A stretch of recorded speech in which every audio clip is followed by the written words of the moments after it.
தொழில்துறையில் வெளிநாடுகளும் திரும்பி பார்க்கும் வண்ணம் தமிழகத்தை முன்னேற்ற பாதைக்கு அழைத்துச் சென்ற பெருமை முதலமைச்சர் செல்வி ஜெயலலிதாவையே சாரும். உலகமே வியக்கும் வண்ணம் சர்வதேச முதலீட்டாளர்கள் மாநாட்டை கூட்டி அதன் மூலம் பல்லாயிரக்கணக்கானோருக்கு வேலைவாய்ப்பை ஏற்படுத்தும் வகையில் 2,42,160 கோடி ரூபாய் முதலீடுகளை ஈர்த்து முதலமைச்சர் செல்வி ஜெயலலிதா சரித்திர சாதனை படைத்துள்ளார். இதுகுறித்த ஒரு செய்தி தொகுப்பு.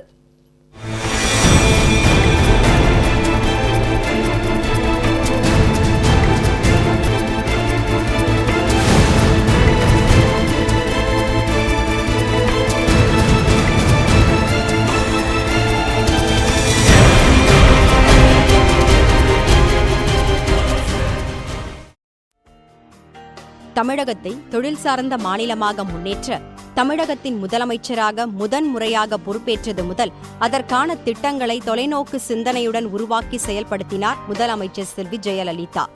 தெற்காசிய பகுதியில் புதிய தொழில் முதலீடுகளை ஈர்க்கும் மையமாக தமிழகத்தை மாற்ற முதலமைச்சர் செல்வி ஜெயலலிதா இடையராது மேற்கொண்ட முயற்சிகள் காரணமாக இந்தியாவிலேயே தொழில்துறையில் முன்னோடி மாநிலமாக தமிழகம் உயர்ந்துள்ளது.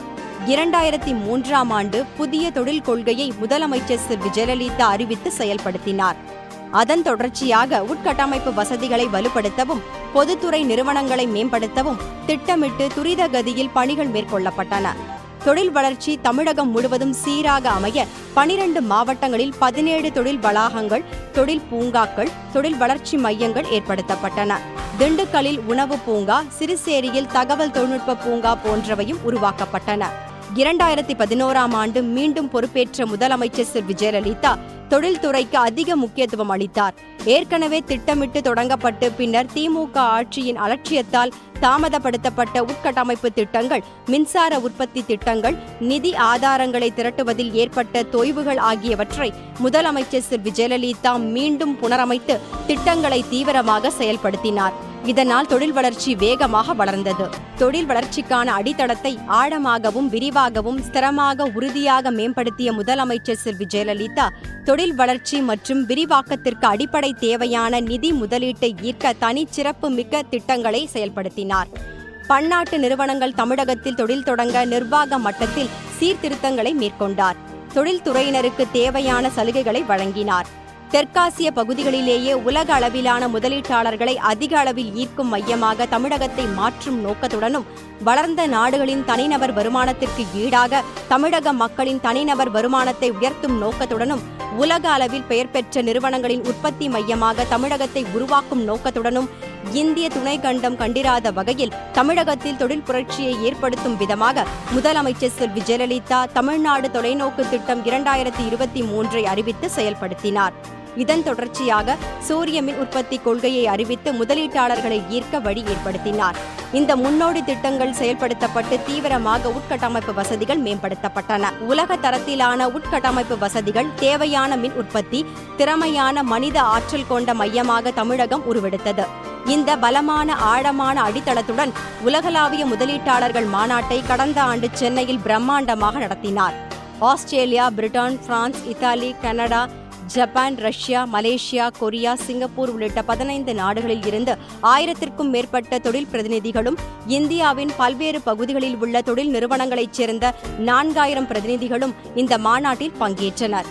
மாநாட்டில் விழா பேருரையாற்றிய முதலமைச்சர் செல்வி ஜெயலலிதா தமிழகத்தில் 1992ஆம் ஆண்டில் முதல் முறையாக தாம் வகுத்த தொழில் கொள்கைகளின் பயனாகவே இந்திய அளவில் பொருளாதார வளர்ச்சி பெற்றுள்ள மாநிலங்களில் முன்னோடி மாநிலமாக தமிழகம் திகழ்வதாக குறிப்பிட்டார்.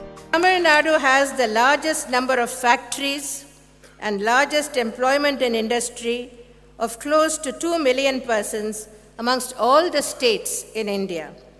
Tamil Nadu ranks first in terms of number of new micro, small and medium enterprise projects registered during 2013-14 with 1,16,393 new units accounting for 32.04% of the total new MSME units promoted all over India.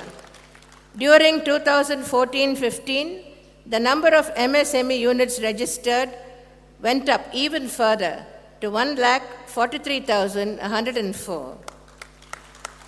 ASSOCHAM brought out a report in February 2015 on states' emergence, a comparative analysis of growth and development, which rated Tamil Nadu as the best performing state in 8 out of 9 development parameters like economy, industrial development, combined infrastructure, power, roads, health, income and inequality, and overall development. Tamil Nadu has worked hard on improving the investment climate in the state. We have formulated a very innovatively designed Tamil Nadu Investment Promotion Program, TNIPP, with the assistance of the Japan International Cooperation Agency. TNIPP effectively aligns the policy priorities of the state government with the expectations of investors. My government believes in balanced industrial development across the state. Hence, I introduced a very attractive package of incentives to encourage investors to invest in the southern districts of Tamil Nadu.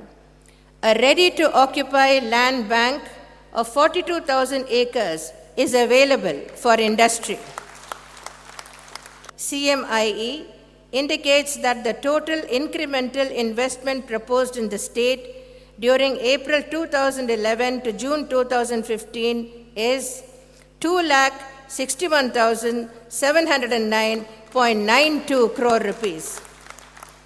From May 2011 to date, the state government has facilitated 86 investments with a cumulative investment of 43,101.81 crore rupees through memoranda of understanding and single window facilitation.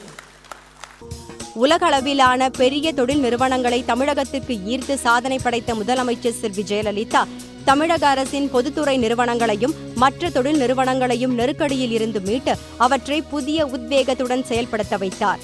தொழில் தொடங்க தேவையான சிறப்பான உட்கட்டமைப்பு வசதிகளான சாலை வசதி, துறைமுகம், விமான நிலையம், ரயில் நிலையம் ஆகியவற்றுடன் தொழிற்பேட்டைக்கு உள்ள போக்குவரத்து வசதி, தங்கு தடையற்ற மின்சார விநியோகம், சிறந்த தொழில் திறன் கொண்ட மனித ஆற்றல், அமைதியான தொழில் சூழல் ஆகியவற்றுடன் மக்களின் வாங்கும் சக்தியை அதிகரிக்க முதலமைச்சர் செல்வி ஜெயலலிதா மேற்கொண்ட மிகச்சிறந்த நடவடிக்கைகள் ஆகியவையே இன்று தமிழகத்தை தொழில்துறை மாநிலமாக முன்னேற்றியுள்ளது.